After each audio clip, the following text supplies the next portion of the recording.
এতদিন কি তাহলে ক্রেতাদেরকে ঠকাচ্ছিল নওরিন আফরোজ প্রিয়া? প্রশ্ন হলো জনতার। 22 তারিখ সোমবার নওরিন আফরোজ প্রিয়ার চট্টগ্রাম শোরুমে অভিযান চালানো হয় এবং সেখান থেকে বেরিয়ে আসে তো তাইলে কোথায় সেনসিটিভ মানে ত্বকে এগুলো অনুমোদন ছাড়া কিভাবে ইদানিং একটা ট্রেন্ড আসে অর্গানিক, তারপরে হচ্ছে যে কি আয়ুর্বেদিক, তাই না?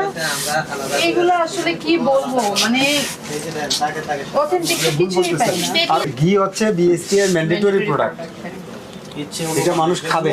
এখন এটা কে উৎপাদন করলো, কারা উৎপাদন করলো, কিচ্ছু দেয়া নাই। আপনি দেখেন দেখেন এটা কি করেছেন। এটা কি আজীবন মেয়াদ?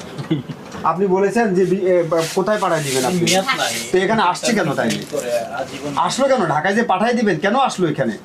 পিয়া তো প্রথমে একটা অভিযোগ ছিল যে ওনার কাছে অর্ডার করেছিলেন কিন্তু কাপড়ও দেননি এবং প্রাইমারিলি যে একটা চার্জ নিয়েছেন সেটাও ওনার পে ব্যাক করেননি। তো এই অভিযোগের শুনানি দিয়েছিলাম, তো আমরা ফোনে পাচ্ছিলাম না তাদেরকে। আমরা একটু প্রাইমারি তদন্তের জন্য এখানে আসছি। তো এখানে এসে দেখলাম যে পাকিস্তানি লন কাপড় বিক্রি হচ্ছে। তো আমরা বললাম ডকুমেন্ট দেখান, তো ডকুমেন্ট দেখাতে পারলেন না। পরে বললেন যে এটা পাকিস্তানি লনের টাইপ, এটা পাকিস্তানি লন না। পরে ডকুমেন্ট একটা দেখালেন, কিন্তু সেখানেও কোনো ওনার ক্রয়ের যে ডকুমেন্ট সেটা, কিন্তু সেখানে আবার লেখা নাই যে এটা পাকিস্তানি লন বা পাকিস্তানি লন টাইপ এরকম।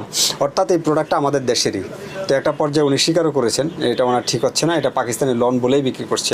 তো এরপরে হচ্ছে দেখেন বিএসটি এর ম্যান্ডেটরি প্রোডাক্ট ঘি আছে, তেল আছে, বিউটি সোপ আছে, আরও বেশ কিছু প্রোডাক্ট আছে। এগুলি আমরা ওনার এই সামনে থেকে পেয়েছি এবং ওনার পেছনে যেখানে বিক্রির জন্য সাজানো আছে পণ্যাদি আমরা সেখান থেকেই পেয়েছি। তো এগুলিতে কিছু প্রোডাক্ট আছে যেমন ঘিতে উৎপাদনকারীও নাই, এখানে এটা কি ভেজিটেবল ঘি নাকি গাওয়া ঘি কোনো কিছুই উল্লেখ নেই, এটার মেয়াদ কবে কোনো কিছুই নেই। তো বিএসটি এর ম্যান্ডেটরি প্রোডাক্ট বাচ্চাদের জন্য একটা তেল আছে, সেই তেলটা আসলে এই একটা তো টোটালি লেভেল নাই, আর একটাতে লেভেল আছে যে মেয়াদ নেই। তো এগুলি তো আসলে বিএসটি এর অনুমোদন ছাড়া এভাবে প্রোডাক্ট বাজারে ছেড়ে দেওয়া। ওনারা বললেন কিছু কিছু প্রোডাক্টের জন্য অ্যাপ্লাই করেছেন, তো অ্যাপ্লাই করলেই তো এটার অনুমোদন হয়ে যায় না, বাজারে ছেড়ে দিতে পারে না। তো এটা আসলে একেবারে এক ধরনের একটা অন্যায় হচ্ছে এখানে। তো ভবিষ্যতে যেন না হয় আমরা তাদেরকে সতর্ক করেছি, 50,000 টাকা অর্থদণ্ড করেছি। তবে নিজেদের ভুলগুলোর বিষয়ে দোষ স্বীকার করে নিয়েছে আর্টস অফ পিয়ার চট্টগ্রাম ব্রাঞ্চের ইনচার্জ।